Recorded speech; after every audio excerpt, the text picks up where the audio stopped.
I'm going to go ahead and get started. So I believe our session starts now. Thank you so much for joining us. My name is Francie Richards, and I get to lead social impact at the Allstate Foundation and the Allstate Insurance Company. It's a real pleasure to be here today. I do realize that my talk is themed around humility, and yet I'm going to be holding the microphone for 15 minutes here and doing a lot of talking. But I promise I'd really love to hear from you at the end of this discussion. But also in staying humble, I want to be clear, we're not here today because we think that, we have all of the answers. We know that we don't. But what we want to do is be transparent with what we're learning and what we're trying, and share more about how we're thinking about changing our approach to social impact so that we can begin to operationalize our values. First, we hope that helps our peers kind of see what that looks like and explore trust-based philanthropy with us. But also, I hope it sparks some ideas from those of you listening about areas where we need to grow next. So you may be wondering what an insurance company is doing here. To us, it's pretty simple. We believe that people deserve to live a life well protected and to be empowered to achieve their hopes and dreams. And in a country where 63% of families are living paycheck to paycheck, having that financial stability to prevent a car accident or a house fire from ruining an entire family's economic trajectory is what we're aiming to do. So our purpose goes beyond our products, and it's really embedded in the culture of the good hands people at Allstate. We believe that governments and nonprofits, even the very best of them, should not have to solve these pervasive social issues alone, and that business has to be part of the solution. In fact, that is what our trustees felt back in 1952 when they established the Allstate Foundation, which was one of the first in the country. I'm really proud of that history. If you care to learn more, we were out front on seatbelts and airbags and teen safe driving, and we've been advocating for the end of domestic violence for 17 years. We've continuously evolved what social issues we're working on based on society's needs. And last year, that looked like $45 million in communities, 92,000 hours served by our employees, and 57 of our corporate leaders serving on nonprofit boards in our priority areas, which are empowering young people to succeed and lead into the future, disrupting the cycle and reducing the prevalence of relationship abuse, and then closing the racial gap for careers with thriving wages. But beyond our grant making, we really work to leverage all of Allstate's assets, our people, our expertise, our brand, to meet these pressing needs. But we can't get into a conversation about humility and philanthropy without addressing the elephant in the room, being the power imbalance that exists between a funder and a grantee too often. And I've seen both sides of this dynamic in my career. A bit about me, the job at Allstate is actually my first in a corporation. That's right. Somebody let a social worker in. I started as a social worker and a classroom teacher, which really sparked my interest in systems change. I then held roles in public policy, in philanthropy, and in leading nonprofits. And I approached each of these roles with real curiosity about what high impact philanthropy looked like, focusing on systems, making really big bets that could inform the field, using evidence to steer larger public funding streams, and always trying to resist the urge to seek the silver bullet and avoid the temptation of saviordom. In my experience on both sides of the fundraising table, I saw philanthropy at its best and its worst. Personally, I experienced really different relationships with people I'd known for a decade as my own positional power would shift from policymaker to peer funder to fundraiser. It gives me chills today when I recall the day a program officer who I'd known for years calling me to let me know that the grant I had applied for was approved. With her congratulations, she said she was telling me who at the foundation I'd be working with on the grant. And she said, quote, "This is the person you're going to be working with. She'll be the one to crack the whip on you guys." I hope you don't have similar stories, but I venture to guess those of you in the field have had a similar experience. And this is why the Allstate Foundation is not only working on what we fund, but how we operate. If you remember nothing else, here's my key point. We are taking this perspective. If it's in our best interest and all of our interest to solve these social problems, and our partners are the expert in doing that, why should they feel that they have to beg us for support to achieve the impact that we both want? Shouldn't we be begging them to stay with it, to teach us what they're learning, to inform us on what they need from us in order to achieve these impacts together? We are not perfect at the Allstate Foundation, but we're really being intentional about humility. We're taking steps to establish a more equitable and trust-based approach that acknowledges this tired system and attempts to disrupt it. The most recent example of this is the way we chose to get involved in racial equity at the foundation. After the events of 2020, we had a really deep discussion with our leaders about the role that we play as an industry partner, as an insurance company, and how we have had a role in housing discrimination in this country's history, and what our opportunity was in this dialogue for reparation. We decided to focus and hone in on closing the racial gap for careers with thriving wages, because we felt we could demonstrate our commitment was more than lip service, beyond our grants and through our actions. We took a kind of heads down approach. We interrogated the opportunities that we had within our business to advance the issue. We engaged experts. We involved some objective consultants. We made some pilot grants. We asked some leaders to invest in educating us. And ultimately, we figured out 2 ways that we felt we were positioned to meaningfully contribute to the issue. One, we know that good jobs exist at Allstate and elsewhere that do pay thriving wage or employment, or thriving wages, and that there was more that we could do to connect individuals to those opportunities and illuminate those pathways. And secondly, we know that there are social innovators out there with bright ideas to help eliminate these gaps and kind of speed up that pace to equity, but that these innovators don't always have access to capital to actualize their visions. So to that end, we created $1 to $2 million general operating grants to about 7 best-in-class nonprofits in the space.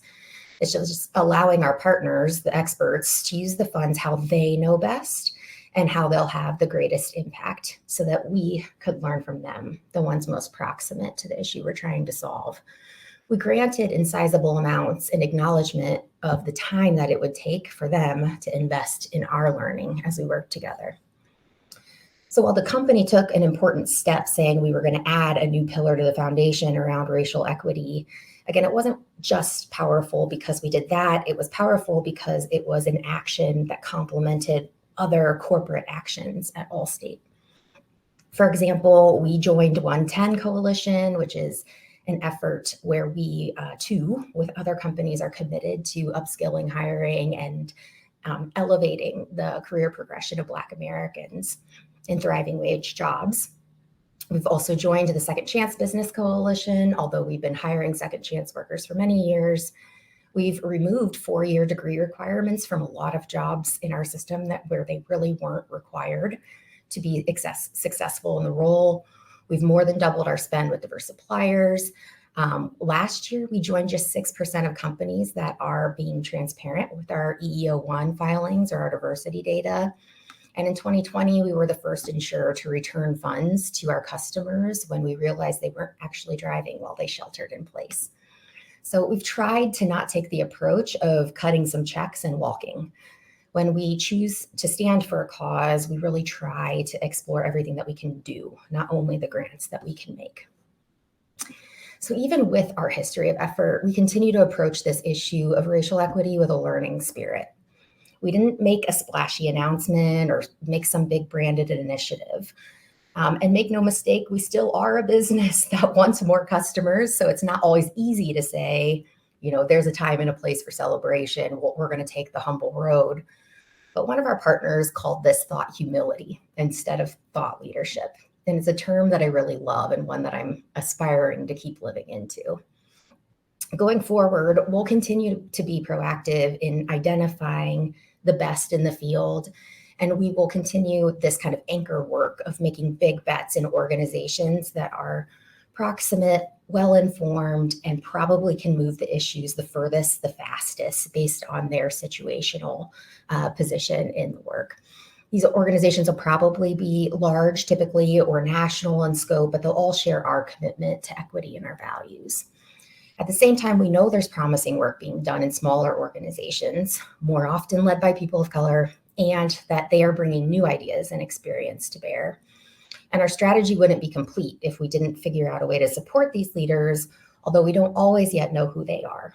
So in order to get to know them, we'll issue periodic RFPs that are going to allow them to start that relationship with us. Importantly, they're going to have a low lift, one-page LOI that's really respectful of their time and minimally burdensome. From there, we can take on the work of sorting through and identifying the most competitive applications among the many applications that we will likely receive, so we are not wasting anyone's valuable time. And when we have to make those difficult decisions in the end about who we can fund and who we won't be able to, we make smaller honorable mention grants that help rectify or compensate for the time that nonprofits took in completing an application, even though, and especially because we weren't going to be able to fully grant their application. So in staying humble, I'll admit that we did an RFP at the Allstate Foundation for the first time in 2021. It was the first time that we transitioned from doing invite-only grant making and made a significant portion of our funds accessible. We didn't know how to execute this perfectly, but we felt really strongly that we couldn't support equity and then be exclusive about who would benefit from the funds. And so it was beyond time to try. Our funding opportunities are one example of living into these values around humility, but we're taking some other steps to really walk the walk. First, we're shifting to multi-year and general operating grants for the majority of our work, which goes beyond our racial equity investments. We want to make sure that partners feel like we're on a journey together. And if they tell us that they need capacity building or marketing or other non-programmatic needs, we're going to encourage them to resource it with our funds. We'll connect them with other supports like our Nonprofit Leadership Center at the Kellogg School of Management to help them improve the leadership of their executive teams. We can support them with pro bono support from the skills of Allstate employees. And also, the first time in our foundation's history, our core partners are going to be able to count on us in writing with multi-year grant commitments. And we hope that that helps them improve the organizational health of their organizations and helps them trust that we're in it with them. The second thing we're doing, of course, is continuously increasing the rigor with which we review our progress and our applicants with a DEI lens. So for us, this means making sure we really do have culturally specific partners informing our strategy. Also, we're supporting our partners with diverse leaders from Allstate to help serve on their boards. And we're making sure that they have a DEI lens too, so that they can help effectively govern our partner organizations. Next, we're going to be taking this learning mindset and this humility approach to all of the program areas. And that might mean funding research. It also means creating feedback loops and making sure that we're having transparent conversations with our partners about what more we can be doing and how we can be most supportive of our grantees. And finally, we're going to be hyper-focused on impact.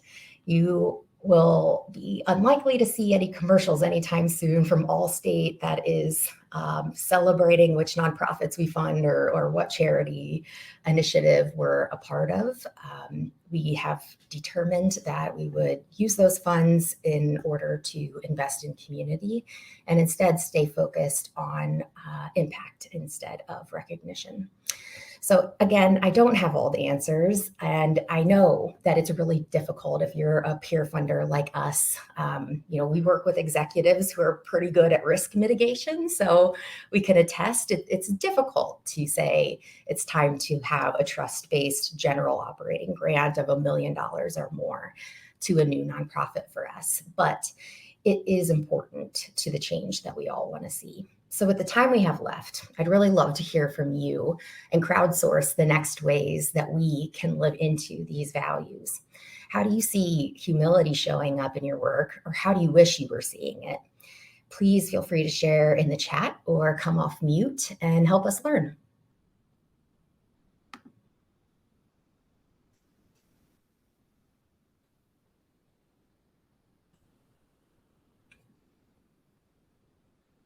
Oh, I like your answer, Kathy, about humility means being teachable. Oh, there's Dina. Hello.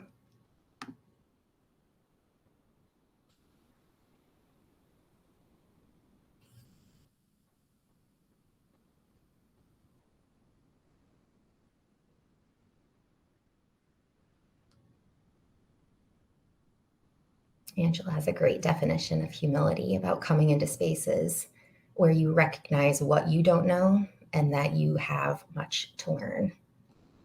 Another note about listening first.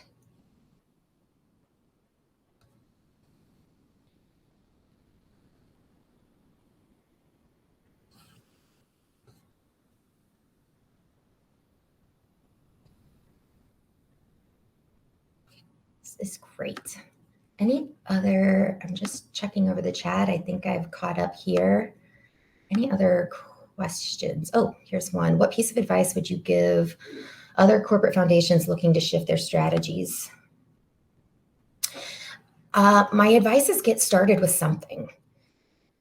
I think we believed a narrative internally about what would fly with our board at the Allstate Foundation. You know, we're in an environment of risk mitigation as a business, and perhaps we could have challenged that perception sooner because we've been greeted with a lot of support. You know, our board serves on nonprofit boards. They understand how important general operating funding is, and they run a business. They do a lot of general operating funding and investing in nonprofit leadership development or marketing or what have you. So my advice is start with something. And it will, you know, you'll build some momentum and some confidence from there. And you might not face the resistance that perhaps you're expecting.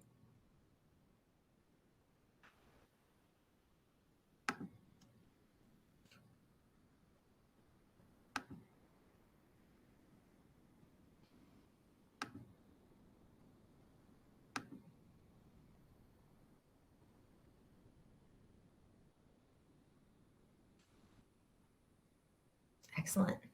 Well, we have our contact information here on the next slide. We'd really love to stay in touch. We mentioned briefly the Nonprofit Leadership Center at Kellogg School of Management. Some of the participants here today are in a cohort of executive leadership training that we would love to continue to see more nonprofit organizations get to take advantage of. We also have a lot of that curriculum and maybe more available online for free for nonprofit organizations. And then there are many other resources that the Allstate Foundation has on its website with respect to social emotional learning or financial abuse in the context of domestic violence and relationship abuse. There are several things we're eager to get to work on, and we welcome your feedback as we go. So thanks for attending today, and I hope you have a great rest of your conference.